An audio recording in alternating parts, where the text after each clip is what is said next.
Is there any way we can find out if we carry any debts from our previous lives? Let's learn today. Welcome back, Dr. Suhasini. Namaste. Namaste. So today we are going to learn about karmic debt numbers. Just now you asked about numbers. These are also called testing numbers. So karmic debt numbers, don't confuse with karmic lessons. Which we learned in the last class. See, karmic lessons are missing letters from your name. Karmic debt numbers are numbers which can appear anywhere in the chart. Okay. See, let's first understand what are these karmic lessons we are carrying. See, according to our ancient scriptures, we are all of us are spiritual beings, okay, who incarnate on this earth many times. Okay. Why? In order to evolve spiritually. See, when we say namaste, we are actually saluting the divinity in the person. This namaste is just not a simple namaste. We are saluting the divinity because each one is a spiritual being. Yes. So the idea of karmic debt numbers is based upon the cyclical nature of our universe, including our birth and rebirth cycles. It is cyclical. Birth, rebirth, birth, rebirth. It is cyclical. So it's an indication of burdens we may need to overcome or lessons we need to learn. So these karmic or debt numbers or testing numbers are the burdens that we carry from our previous lives. How many lives? We do not know. Yes. So these are additional obstacles or challenges which we may have to struggle through in this lifetime, in addition to whatever lessons we have to learn. So this is an additional burden. Okay. So during our many lifetimes, we have accumulated wisdom.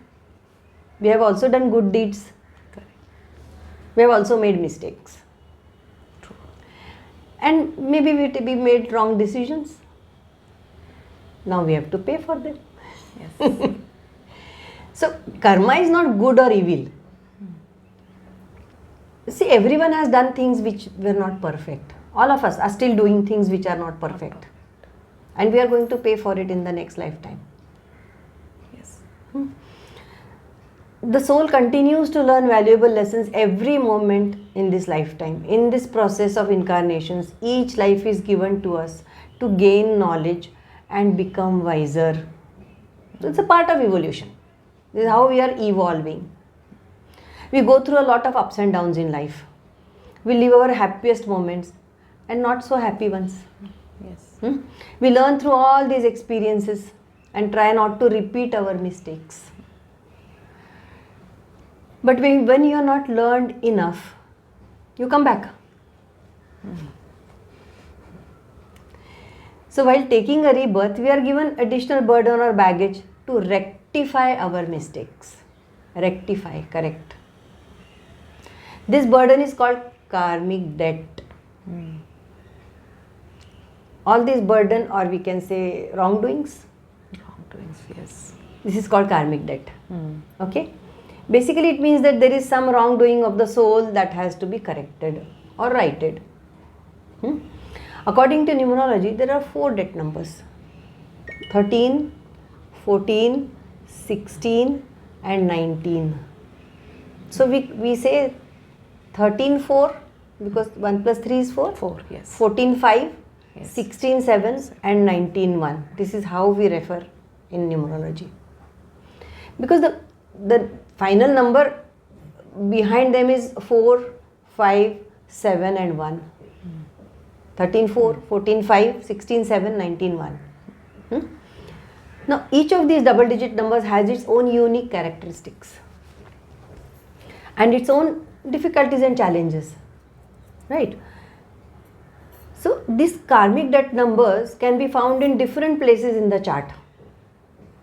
It can come as a life path number, it can come as a name number, solar number, birthday number, personality number, attitude number, anywhere in the core, and many more numbers which we'll be learning later on.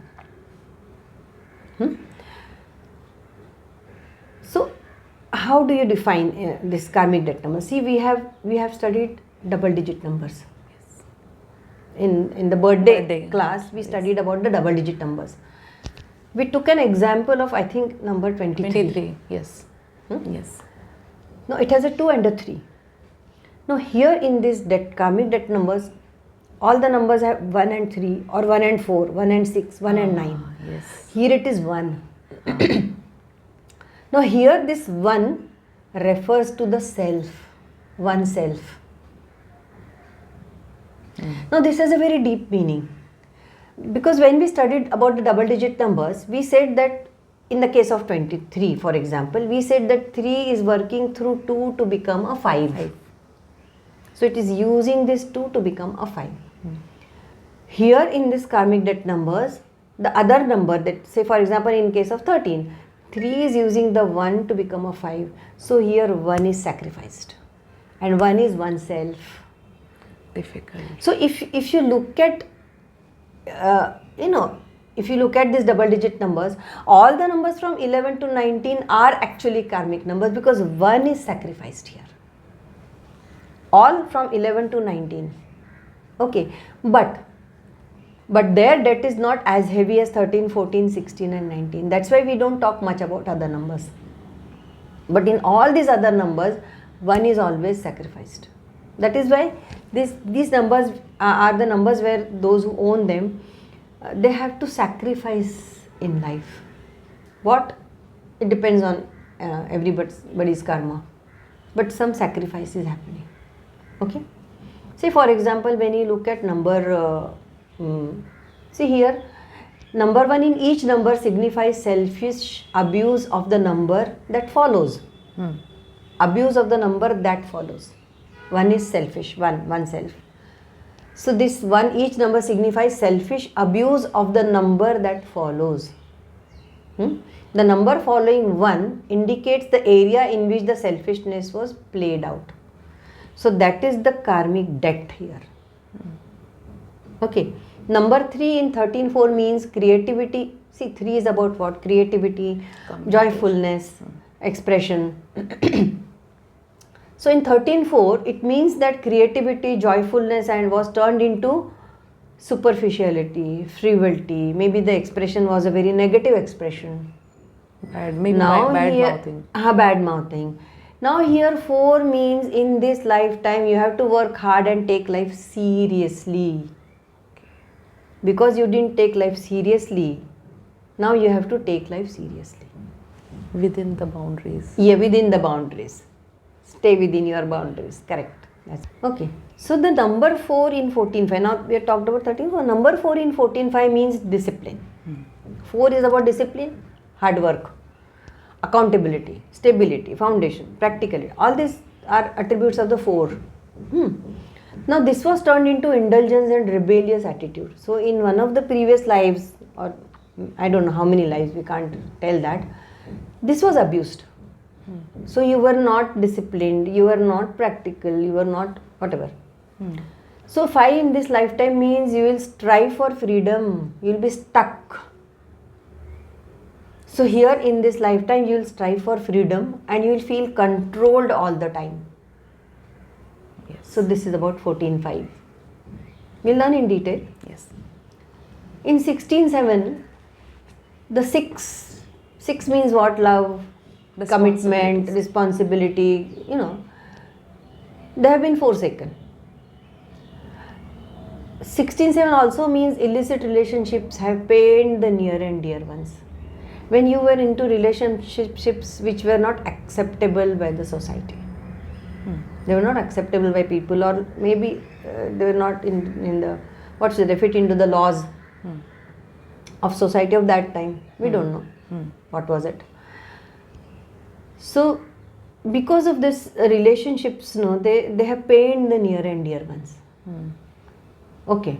So 7 in this lifetime means introspection and spirituality through pain. Yes. And pain of what? Relationships. Now if you look at number 9 in 19.1, it means wisdom. 9 means what? Wisdom, power, spiritual knowledge. So in one of those lifetimes, this person must have used all this power, wisdom, power, whatever leadership, whatever he or she was, they've used it for personal gain. So, means what? Now in this lifetime, one means that you have to give back whatever you have taken from the universe. And now in this lifetime, you have to live a selfless life. And for a one, being selfless is not easy. But it's a karmic number. वो सिखाएगा आपको. सिखाएगा आपको. See, we write these numbers as 13, 4, 14, 5, 16, 7 and 19, 1. Okay, because the reduced number or the base number tells where the debt lies.